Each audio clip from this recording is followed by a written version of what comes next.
A lot of people were very curious about how that name started and they thought it had to do with my titties. It did not. I wanted a sibling or a pet. Unfortunately, I never got either.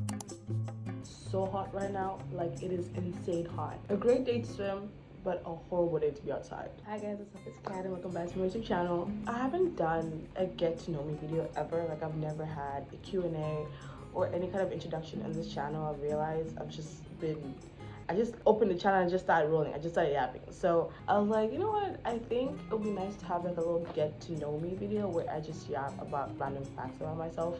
And in case you had any questions about anything, they'll probably get answered. Or you'd probably learn things that you didn't even want to learn. So I guess we'll see how this video goes. I'm gonna be yapping while literally getting ready. To do what, you might ask? Nothing. I'm not going anywhere. I'm gonna be home. I'm just gonna, why not? First, my name is Catherine. I think that's my name is Catherine, but with a C. I normally use a K, and when I was younger, I used to prefer the K because I thought it looked cooler than a C since a C was so basic. And I would tell people that it was with a K. And when people would see like my name on, let's say, my certificates or in class or in some kind of documentation, I'd be like, yeah, it's with a C. So basically I catfished people majority of high school, making them think that my name was Catherine with a K, but it was actually Catherine with a C. And then as years went by, I started coming to terms with my name. I know it's a very dumb thing, like very minuscule, but I just always wanted to be a K. I was even about to change it like on my documentation, but I was already done with my IGCSEs by the time. My dad was like, you can't change it anymore. He was like, before IGCSEs, if you want to change it, you could have, but now it's already on your degrees. It's gonna make like a whole issue later on. And I was so vexed because I didn't even know it was an option. And then I was like, wow, so these niggas gatekeep this information till now. That's crazy. But now I'm kind of glad I didn't. Kinda. I really like the C. I like the C. Call it girl career maturity, but yeah, I've gotten accustomed to it. I don't even know where the nickname Cat came from. I think it was just from uni. I think I orchestrated the name Cat, to be frank. People would call me Kathy or Kate, and I was just like, Cat, and then it just stuck. But I remember in high school, there was a time when my IG name, Katiti, a lot of people were very curious about how that name started, and they thought it had to do with my titties. It did not. Sorry to disappoint. It actually came along when I was in the football team. I was the sub. I never played a minute in that team. I was just there for vibes. I just wanted to be outside to watch people play games and just be around, but I didn't want to play at all. So being in a team, you obviously get jerseys, and the name that I submitted for them to put on my jersey was Kathy. I don't know how, but they end up making an error and then they put it Katiti. And at first I was like, bruh, and everyone was like, bruh. And it was just like a funny thing. Like, how do you come up with Katiti from Kathy? Like make it make sense. And then of course I took it back to teacher, and she was like, oh, do you want to change? And I was almost about to get it changed, and my friends were like, nah, keep it. It's kind of catchy. Like, I like Katiti. Like, keep it. So then I kept it, and ever since then in high school, in that particular school, they used to call me Katiti. And then I changed my IG name at some point, and then it just became a whole thing. Yeah, that's how I got the nickname Katiti. Very riveting, I know. I'm actually an only child, a 2001 baby. Yes, okay, and I'm gonna get a lot of flack for that, but there are 2005 kids now. 2020 kids. I think y'all should cut me some flack. When I was a kid, I always wanted to have like a sibling, and it never happened, clearly. I remember when I was 5, I think, literally praying to God to get like a little sibling. I don't know why I really wanted one. I wanted a sibling or a pet. Unfortunately, I never got either. I told my parents, like, okay, if you're not gonna give me a sibling, at least give me a pet. Y'all are selfish at this point. This is very, very selfish. Like, why do you guys want me to be by myself? And they promised me that if I did well on my grades, I'd get like a fish. I didn't get one. I'm still waiting for that fish. I don't know why I never got one, because like that was such an easy thing to have. I think they just procrastinated it, to be honest. And at some point I kind of got over it and I wanted a puppy or a cat, and they were like, absolutely not. And my parents are very anti-animals. Like, they don't really like animals, so that never was really an option. Just sad, because I really love pets. I want a cat. I think I'm more of a cat person. I don't want to say obviously, but kind of makes sense. But I do like dogs as well. Certain dogs. I like corgis. I like golden retrievers. I like huskies, though they're very, very chaotic, so I don't think I'd get one. And I also like blends of different dogs, so I do see myself having a dog in the future, but I would say I'm more of a cat person. Dogs are very energetic. Cats are very mellow. Actually, that's false. I did have a pet, like in primary school. I found that pet by myself. It was a grasshopper.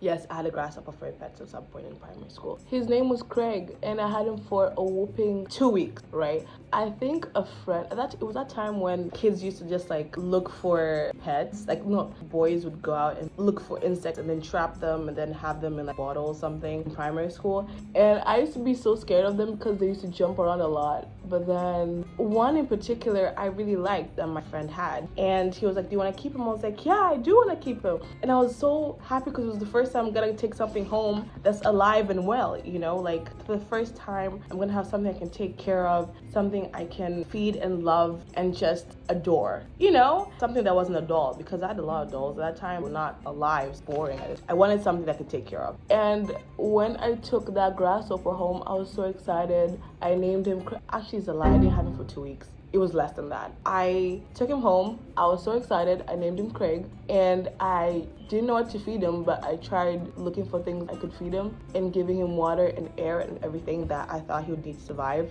I'd leave him home, of course, when I went to school, and came back home, and then I'll, check on him, make sure he was okay. I think it took 2 or 3 days, and then he died. Passed away, croaked, kicked the bucket, just went to his heavenly home, like, quickly. It wasn't even a week, bro. And when I tell you the pain I felt, it was the first time I felt lost. And I know it's so dumb because it was a grasshopper, but I really did bond with him, like, Craig was my boy. Mr. Craig. And I did hold the funeral for him. I did, yes. I was like, what, 7, 8? Like, this was a very monumental moment for me. Buried him in my backyard, just me and him. My parents did not attend that funeral. They didn't even know I had a grasshopper in the house. And I'll always remember him.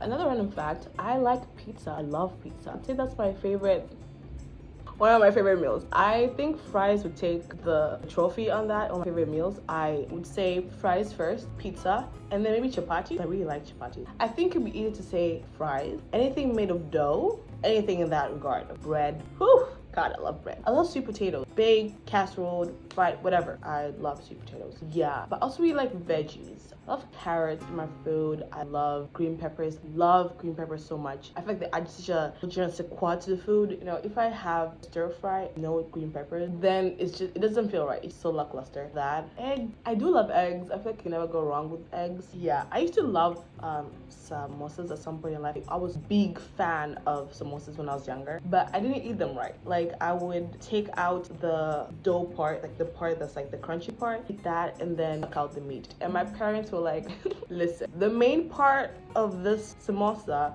is the meat, and that is what makes it expensive. If you don't eat the meat, why are we getting you samosa? Then I discovered cow, the part of the samosas that's outside fried, and my life has been changed ever since. I was such a huge cow fan. I still like samosas as well, because it had a meaty taste as well. It was the best of both worlds. But at some point I learned how to eat them properly. Yeah, I grew up. I really liked sausages growing up a lot. I feel like that's why now I don't like them as much. Fries, top. I never get tired of fries. I could have them as a snack. I could have them for breakfast. Are you kidding me? And the crazy part is that there's a certain point in life where I was allergic to fries, actually to potatoes. When I was a kid, I used to have a lot of allergies. I feel like with time, as I grew up, they kind of phased out, but the only one I think is still there is dust. That one is not as strong as it was before, but it's still there. But I used to be allergic to perfumes, flowers, and at a certain point, potatoes.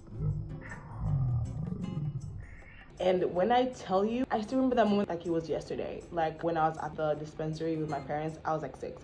And then the doctor was like, yeah, we just did the test and she didn't eat anything potatoes anymore because she's allergic. And of course, I wasn't even paying attention because I was my parents, so I wasn't care what they were talking about. And then my dad was like, oh, so she can't have fries. And I remember just turning and saying, pardon? Like, I hadn't heard anything else, but what? And then the doctor was like, yeah, she can't have fries. It took everything in me not to break down in that hospital. Like, it took everything in me. I was like, God, you're kidding me. My entire life was crashing down because what do you mean I can't have fries? That's the only thing I want to have every minute. And then my dad took me for ice cream after, like he always does. And I know it's supposed to soothe me, but it didn't. Maybe for a bit, it didn't soothe me a little. But then every time I remembered that I couldn't have fries, it broke me. And then I remember, it was that same year. I think it was that same year, because this happened probably around the year, May. And then December time, I went to Arusha. It was like Christmas time, we'd always go back. And my grandfather's a bishop, and I remember one of the days at church, one of the Sundays, I can't believe I'm saying this on the internet, oh my god. And what what I remember and what I was told is very, very different. So I'm gonna tell you what I remember and what my parents told me. I believed them because I was 5 and I'm now almost 25. So wow, this was 20 years ago. So my memory could be very, very flawed. What I remember is that my grandfather was like, is there anyone who needs any prayers?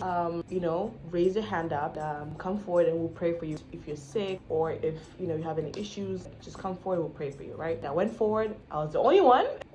Went forward and he was like, oh, what's the issue? And I was like, I'm allergic to potatoes, I can't eat fries, I need a miracle. Verbatim, okay? I need a miracle. I can't eat fries and I can live my life like this. He was like, everybody raise your hands up and pray for my granddaughter. Literally, I am not kidding right now. Everyone was just raising their hands to pray for me over my potato allergy. Bro, did I put effort in my dust allergy? No. Perfume allergy? Absolutely not. Flowers? Couldn't care less. Eyes? Huh, absolutely not. So then they pray for me. I'm like, thank you, amen. You look great. Go back to my seat, right? And the same day, literally, this is how you know I wasn't playing games. I was like, we prayed. Did God said if you have faith as small as a mustard seed? Well, I had bigger faith. A miracle is today. Literally that same day, I went to my uncle's house, and of course it was like a buffet meal. There was rice, bananas, like plantain. There was so much. There was also fries. And I naturally went to the fries plate, took my plate, cooked some fries, put it in my plate. And my dad was like, aren't you supposed to? I was like, sir, last time I checked, I got prayed for. I am walking in my milk. And not gonna lie,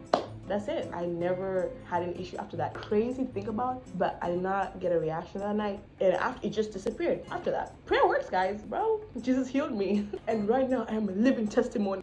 But that was my version. My dad told me the part of my uncle's house, that's exactly what happened. But the church part, apparently not how I remember. What my dad told me was my grandfather was preaching in church. I got up in the middle of him preaching, okay? He wasn't asking, does anyone need prayers? I just got up, I was like, no, I'm listening, and this is great, but I'm not hearing altar call. This needs to happen now. I can't wait for you to finish, sir. I got up, literally walked to the front of the altar. You don't really think of these things, because right now, I can't imagine getting up, walking to the pastor. Even if it's my grandfather, I can't do that now. I literally just walked up, went to him, and he just, of course, he paused, because it's like, oh, like, my granddaughter is talking to me right now, what's up? He literally paused the preaching and just turned and was like, talk to me, what's up? And of course, I'm sure everyone was like, wagwan. And I told him, I was like, yeah, have potato allergy, can't eat fries, and I need prayers.